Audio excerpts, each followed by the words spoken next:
আসসালামু আলাইকুম রহমতুল্লাহ। সম্মানিত ভিউয়ার্স, আজকে আমি একটি ভিন্নধর্মী বক্তব্য দিতে যাচ্ছি। বক্তব্যটার প্রেক্ষাপটটা নিয়ে আলোচনার পূর্বে আপনাদেরকে মাত্র 10 সেকেন্ডের একটা ভিডিও দেখাইতে চাই।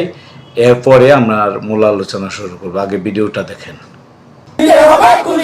চলছে লড়াই চলবে, লড়বে খালেদা জিয়া লড়বে, চলছে লড়াই চলবে, কে বলে রে জিয়া নাই।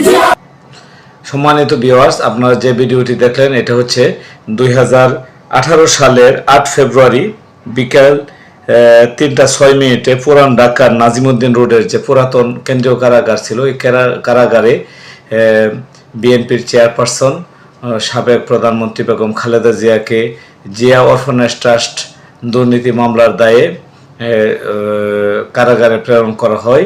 এই প্রেরণ করার পরে মির্জা ফখরুল ইসলাম আলমগীর মিছিলের সারা দেশে বিক্ষোভ মিছিলের কর্মসূচি দেন। এটা হলো শুক্রবার বাদ জমা সারা দেশে মিছিল হবে। এই আলোকে শুক্রবার বাদ জমা আমরা শ্রীপুরে, গাজীপুর জেলার শ্রীপুরে এই মিছিলটি, অল্প কয়েকজন লোক শ্রীপুর বাস স্ট্যান্ডে উপজেলার গেটের সামনে সশস্ত্র পুলিশের অবস্থান থাকায় আমরা বাস স্ট্যান্ডের পশ্চিম পাশ থেকে মাওনা রোডের দিকে মোটামুটি একটা দৌড়ের মতো একটা বিক্ষোভ মিছিল করে আমরা দ্রুত স্থান ত্যাগ করে পালিয়ে যাই। ওই মিছিলটা ভিডিও সহ অনলাইন পত্রিকা সহ এবং পরের দিন 6টা পত্রিকায় সারা দেশে বিভিন্ন জায়গায় খালেদা জিয়ার গ্রেফতারের প্রতিবাদে যে মিছিল হয়, মিছিলের অংশ হিসাবে গাজীপুর জেলার একমাত্র মিছিল হিসাবে প্রায় 6টা পত্রিকায় আসে যে মিছিলটা একমাত্র মিছিল। সেটা আমার মতো নগণ্য এক কর্মীর নেতৃত্বে হয়েছে, এটা লেখা বাসে বা যাই হোক এই হেডলাইন আসে। তো ওইটা আসার পরে শুক্রবার দিন মিছিল করি, শনিবার দিন 10 তারিখ, রবিবার দিন 11 তারিখ সকালবেলা আমি এই মিছিলের কারণে ভিডিও তৎকালীন শ্রীপুর থানার ওসি ছিলেন আসাদুজ্জামান এবং এসপি ছিলেন এসপি হারুন সাহেব ওসিকে খুব থ্রেট করে বকাবাজি করার কারণে যে উপজেলা সদর থেকে কীভাবে মিছিল হইল এই জন্য। তো উনি নির্দেশ দেন যে এনিহাও এদেরকে ধরতে হবে, মিছিলের ভিডিওটা দেখিয়ে বলেন। তো আমি অনেকটা গা ডাকা দিই। গা ডাকা দেওয়ার পরে রবিবার দিন সকালবেলা আমাকে শ্রীপুর থানা পুলিশ অ্যারেস্ট করার পরে থানায় নিয়ে যায় এবং ওসি সহ যে দারোগা কাইসার সাহেব উনি সহ আমরা খুব গালাগালি করে অনেক কিছু করে। তারপর প্রায় লক্ষ টাকার বিনিময়ে আমি দফা রফা করে থানা থেকে বের হই। এই হলো মিছিলের একটা প্রেক্ষাপট বললাম আগে। তো এই মিছিলের পরপরই আমরা মূলত এই অবস্থা। তো যাই হোক, আমি আজকে এই ভিডিওটা দেখানোর কারণ হচ্ছে যে ইদানিংকালে আমি গত 1 বছর যাবৎ, আজকে থেকে হিসাব করলে ঠিক 1 বছর হবে, 1 বছর যাবৎ বিএনপিতে তেমন একটা সক্রিয় না, মোটামুটি আর কি, যতটুকু না গেলে না হয় এরকম, এবং যাই না বললেই চলে। আর তাছাড়া বিভিন্ন কারণে আমি অনেকটা রাজনীতির মাঠ থেকে অনেকটা দূরেই থাকার চেষ্টা করি, নিজেকে আড়াল করে রাখি। এগুলা ভালোও লাগে না এই বিভিন্ন কারণে। এবং আপনারা জানেন যে 5 আগস্ট প্রেক্ষাপটের ভিন্নতার কারণে এই আওয়ামী লীগ সরকারের পতন হয়। এই দীর্ঘ 26-27 বছর যাবৎ এই দলের সাথে সম্পৃক্ত ছিলাম। সম্পৃক্ত থাকাকালীন এই দলের সাথে কোনো বেইমানি করি নেই, মিটিং মিছিল করছি নিঃস্বার্থভাবে। আমার যারা নেতারা রয়েছেন গাজীপুর জেলা কেন্দ্র থেকে লয়ে জেলা, উপজেলা বা পৌরসভার পর্যন্ত বা আমার গ্রাম পর্যন্ত কোনো নেতাকর্মীর কাছ থেকে কখনো বড় নেতাদের কাছ থেকে কখনো কর্মীরা অনেক সময় টাকা চায়। আমার জীবদ্দশায় কখনো কোনো নেতার কাছে আমার ব্যক্তিগত খরচের জন্য যে আমি রাজনীতি করে আমাকে 10টা টাকা দেন এরকম কোনো রিপোর্ট আমার নামে নেই। যদি কেউ দিতে পারেন আমি টাকা তার পরিশোধ করে দেবো বলবেন, বা সরি বলবো, আমার বক্তব্য পাল্টাই নিব। তো যাই হোক, এটা আমি করি নাই বিগত দিনে। আপনারা জানেন যে দীর্ঘ 17 বছর আন্দোলন সংগ্রামে শ্রীপুরে কোনো মিছিল হইলে, শ্রীপুর মাওনাতে মিছিল হইলে আমি আছি। গত 1 বছর যাবৎ বিভিন্ন কারণে মন ভালো থাকে না। এইসব কারণে রাজনীতিতে যত বেশি শ্রম দিবেন অত বেশি, মানে প্রচলিত যে রাজনীতি বিএনপি আওয়ামী লীগের রাজনীতিতে বিশেষ করে এটা হয়ে থাকে যে রাজনীতি যত বেশি শ্রম দিবেন অত বেশি আপনি দূরে থাকবেন। যার কারণে আমি আজকের এই ভিডিওটা দেওয়া। কেন দিচ্ছি এটা একটু পরে বলি। তো যাই হোক, গত 1 বছর যাবৎ আমরা বেশিরভাগ সময় ধর্মকর্ম প্রতিষ্ঠান নিয়ে থাকি, পরিবার নিয়ে থাকি। আমি সময়ও পাই না, আমার দ্বারা এগুলো করা সম্ভব না। এই জন্য আপনারা জানেন যে অনেকটা দূরে দূরে থাকি। যাই হোক, 5 জানুয়ারি 5 আগস্টের পরে দেশের প্রেক্ষাপটে যারা রাজনীতিতে নিষ্ক্রিয় ছিল 17 বছর, এরাও সক্রিয় হয়ে গেছে। আমরা তো নিষ্ক্রিয়, আমরা তো 5 তারিখের পরতে অনেকটা নিষ্ক্রিয়, বেশি একটা যাই না। যার দরুন অনেক সময় আমার যারা শুভাকাঙ্ক্ষী আছে, আমার কর্মীরা অনেক দোষারোপ করে আমার কারণে তাদের রাজনীতি নষ্ট হয়েছে। অনেক নেতা কর্মীরা, আমি নাম বললে অবশ্যই তারা খাটো হয়। তো যাই হোক, অনেকে বলছে, তাদেরকে আমি বলি তোমরা করো, অসুবিধা নেই। রাজনীতিরা ওইরকম ভাবে আমি মানে গতানুগতিক ধারার এই মানে মুক্ত চেতনা ধারার যে সমস্ত মানে মুক্ত ধারার রাজনীতি, এগুলো আসলে করতে চাই না, আমার ভালো লাগে না।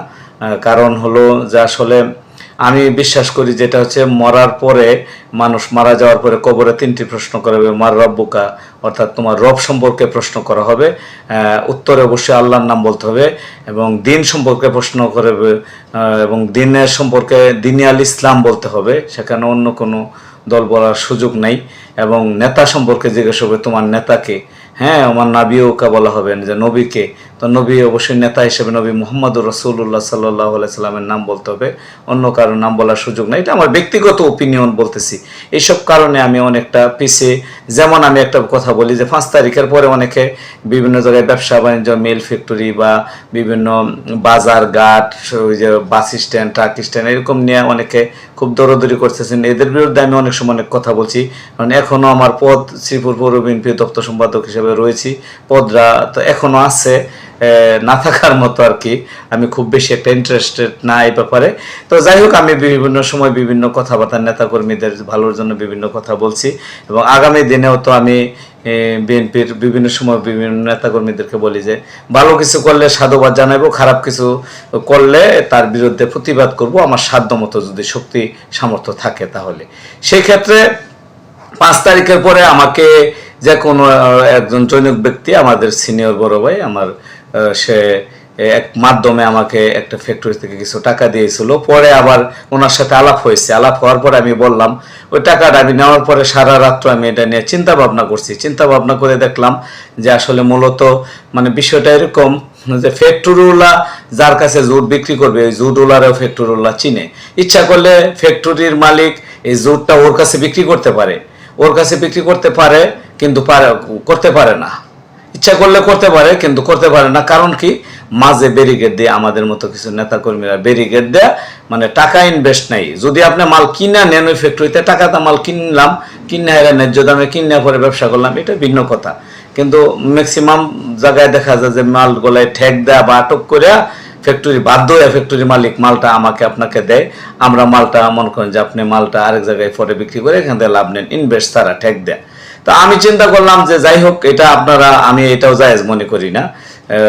মানে ব্যবসার প্রকৃত হক আদায়, মানে ব্যবসা পরিপূর্ণভাবে ব্যবসার কাতারে পড়ে না। তারপর আমি মনে করলাম যে আপনারা কষ্ট করেন সারাদিন, মাল ঠেক ঠুক দেন বিভিন্ন কারণে, সারাদিন পাহারা টাহারা দেয়া মাল বিক্রি করেন, মাইনা নিলাম যে আপনাদের জন্য জায়েজ, কিন্তু আমি তো ওইখানেও যাই না, তাহলে আমার জন্য এটা জায়েজ হবে কেন? এটা মনে করে আমি মনে করলাম যে এটা আমার জন্য জায়েজ না। পরে ওই বড় ভাই, নাম বললাম না, ওনাকে আমি বলছি যে ভাই এগুলো তো আমার জন্য জায়েজ না, আমার এগুলো কখনো, আমি এগুলো যাবো না, আপনারা আমাকে এগুলাতে নিয়েন না। এটা হলো একটা বিষয়। তো এই ক্ষেত্রে অনেকের, আমার নেতাকর্মী যারা রয়েছেন, তাদের অনেক সময় আমার কারণে আমার পিছনে ঘুরছেন।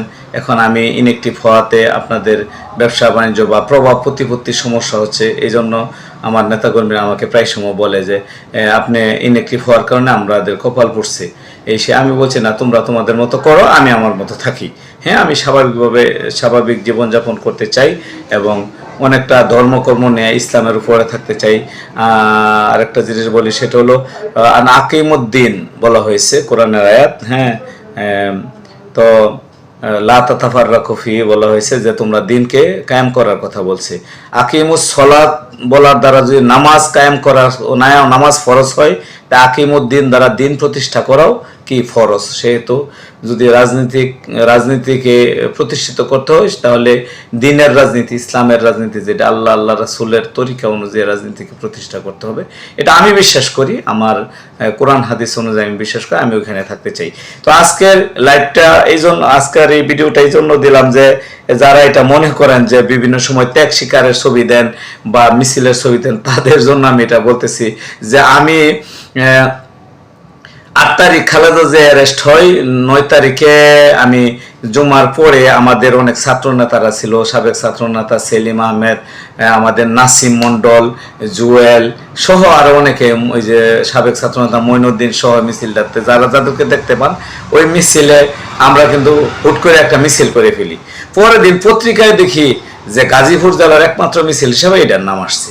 আমি তো এবং থানার মোড় থেকে আমাকে নাসিম মন্ডল ফোন দা বলে যে ভাই এই ভিডিও নিয়ে খুঁজতেছে লোক, যারা মিছিল করছে এদেরকে অ্যারেস্ট করবে, আপনি পলায় যান। নাসিম মন্ডল আমাকে বললো।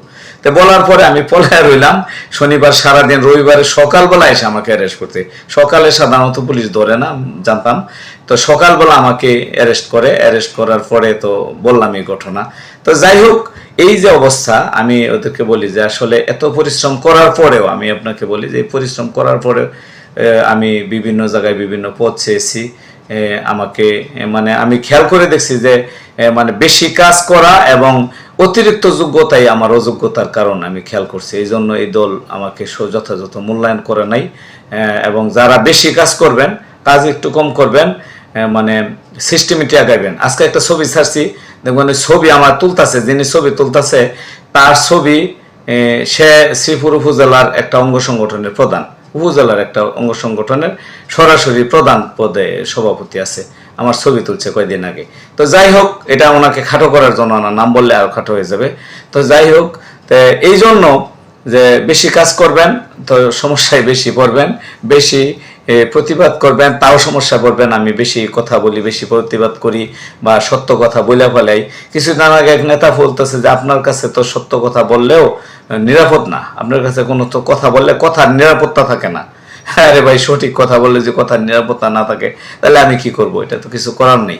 তো যাই হোক, আমি বিভিন্ন কারণে আমি অনেকটা ওই যে মানে নিশ্চুপ, বিভিন্ন কারণে বলতে ব্যক্তিগত কারণে কাউকে দোষারোপ করি না এবং বিএনপির বিরুদ্ধে আমি কথা বলি না, কিন্তু অন্যায় যখন করবেন তখন এটার বিরুদ্ধে কথা বলবো আমার সাধ্য মতে। আর ন্যায়ের উপরে থাকলে কোনো বক্তব্য নেই। আমি এই পদে তেমন একটা সক্রিয় না, এবং আমি এর আগে অনেককে বলছি যে গত কয়েকদিন আগেও সজল আছিল আমার বন্ধু মানুষ, পৌর বিএনপির জয়েন্ট সেক্রেটারি, তাকেও বলছে যে এগুলো নিয়ে আমার তেমন একটা আশা টাশা নাই। স্বাভাবিকভাবে আমি ধর্মকর্ম এবং দিনের উপরে থাকতে চাই, দিনের উপরে থাকার কারণে যেখানে যেটা করা লাগে আমি ওইটা করব। হ্যাঁ, এবং সত্য এবং ন্যায়ের পথে থাকার চেষ্টা করবো। এটার মধ্যে থেকে যতটুকু কথাবার্তা বলা যায়, যতটুকু প্রতিবাদ করা যায় ততটুকু প্রতিবাদ করব এবং সত্য এবং ন্যায়কে সাপোর্ট করব, অন্যায়ের বিরুদ্ধে করব। তা আমি মূলত এই কয়েকজন, আজকে সকালে একজন আমাকে ফোন দিছেন, ফোনটা বলছে আমি এটা কি করব। পরে তাকে পরামর্শ দিলাম, পরামর্শ দেওয়ার পরে বলছি যে রাজনীতিটা দুর্বৃত্তায়নের শিকার। তাকে বলছি যে তুমি মনে করবা যে রাজনীতির একটা ময়লা ডাস্টবিনে আসো, ওই ডাস্টবিনে তোমার গায়ে যদি ময়লা না লাগায় বাইচা চলতে পারো তাহলে তুমি হিরো, আর যদি বাইচা না চলতে পারো তাহলে তোমার শরীরতে দুর্গন্ধ বের হবে এবং তুমি জিরো হয়ে যাবা। এখন তুমি কিভাবে চলবা, কার সাথে চলবা, বুঝা চলো। এটা আমি বলে ফোন রেখে দিছি। আমাকে একজন ফোন দেওয়া পরামর্শ চাইছে, আমার কর্মী, যে কোনো এক অঙ্গ সংগঠন পৌরসভার সদস্য সচিব, সে আমাকে ফোন দেওয়ার পরে এই কথা বলছি।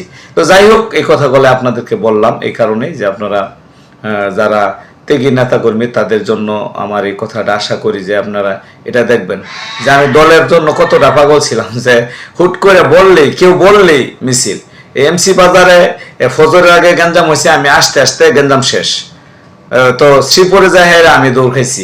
মাগরিবের পরে বিএনপির সভাপতি বলছে, ফোন দিচ্ছে সরকার, মাগরিবের পরে এই এমসি বাজারে গঞ্জামে তো মামলা হয়েছে, তো মাগরিবের পরে একটা দৌড় মিছিল করে দেওয়ান জানা। আমি 8টার পরে করবো, ঠিক আছে 8টার পরে করো। মিছিল করছি, ফোন দাও না, শব্দ শোনাইছি, রেলগেটে বাসটার মতো দৌড়ের উপরে মিছিল করে গেছি।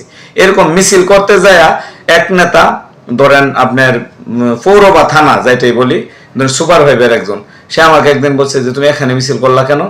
কেন ভাই দলের মিছিল করলাম, এখানে মিছিলের পরে করলে, তুমি মিছিল করলে আমার বাড়িতে সমস্যা, পুলিশ ধরে। রোডে মিছিল হলে যে আমার বাড়ি পুলিশ ধরে, তার এই রোডে তো আমারও বাড়ি, সমস্যা কি? কয় এর পরে যদি এখানে মিছিল করবা তাহলে পুলিশ আগে ফোন দাইনা রাখবো এবং তোমাকে অ্যারেস্ট করাই দিয়ে দিব। এরকম ভাবে আমাকে একদিন কড়া থ্রেট করছে যে কেন মিছিল করবা তুমি এখানে, মিছিল করে আমারে বিব্রায় আমার সমস্যা ফেলাও। হ্যাঁ, রোডের আবার আমি বলছি এই রোডের উপর তো আমরা না, আমারও এই রোডের উপরে বাড়ি। তো যাই হোক, উনি আমাকে কড়া থ্রেট করছে, তিনিও বড় নেতা, আগামী দিনে আরো বড় নেতা হবেন। তো এইরকম আর কি, যারা গা বাসায় চলছে তারাই ভালো করে, বুঝছেন? স্বার্থপর, অর্থাৎ ওয়ার্ল্ড ইজ সেলফিশ, পৃথিবীটাই মানে স্বার্থপর। এখানে মানুষ তো স্বার্থপর থাকবে, বেশিরভাগ স্বার্থপর, স্বার্থন্বেষী সমাজে স্বার্থপর যারা রয়েছেন, যারা সুযোগ সন্ধানী, তারাই খেলায় বেশিরভাগ সময় অকবান নেই। হ্যাঁ, খেলা না যেতে পারলে অকবান নিয়ে যেতে দেখবেন। পদ আপনি এলাকায় ঘুরতেছেন, মিটিং মিছিল করতেছেন, ঢাকায় পড়েছে, হুট করে পদ লিয়ে পরের দিন এসে শুভেচ্ছা, খোঁজ খবর নেই, আন্তাজি পদ নিয়ে বসে থাকবো। এটা কিছু করার নাই, আপনারা মাইন্ড করেন না, যারা পদ পাইছেন তারা মাইন্ড করেন না, এটাই আপনারা করতেছেন এবং সবাই জানে। বুকে হাত দেওয়া যারা কথা বলবেন, বুকে হাত দিবেন, দেখেন আমার কথা বলে মিলাই দেখেন। হ্যাঁ, আমাকে ছাত্র দলের সাবেক সেক্রেটারি SM জাভেদ, সে আমাকে একদিন বললো যে আত্মীয়তার সূত্রে, সে বলছে মামা কাজ বেশি করবেন, সমস্যা বেশি করবেন। এটা আজকে না, সে মিনিমাম এক যুগ আগে, কমপক্ষে 12 বছর আগে, 2010 বা 11 সালের দিকে বা 12 সালের দিকে সম্ভবত এই কথাটা আমার বলছিল। তার এই কথাটা আমার কাছে খুব তিতা লাগছিল তখন, কিন্তু আমি পরবর্তীতে দেখলাম গত 5-7 বছর ধরে, 20 সালের পরে এটা অনুভব করছি যে না, সে এটা সঠিক বলছে। তো যাই হোক, কথা বলে বললাম, যারা আমার আদর্শে অনুপ্রাণিত হয়ে রাজনীতিতে আসছো তাদের কাছে ক্ষমা চাই, এই কারণে যে আমি আসলে তোমাদের সাথে থাকতে পারি না এবং থাকতে পারবো না, থাকতে পারলাম না বা থাকতে পারবো না। আমি আমার মতো একটু চলবো ইনশাল্লাহ। আপনাদের সকলের জন্য শুভকামনা, তোমরা রাজনীতিতে ভালো করো। ধন্যবাদ সকলকে, আসসালামু আলাইকুম।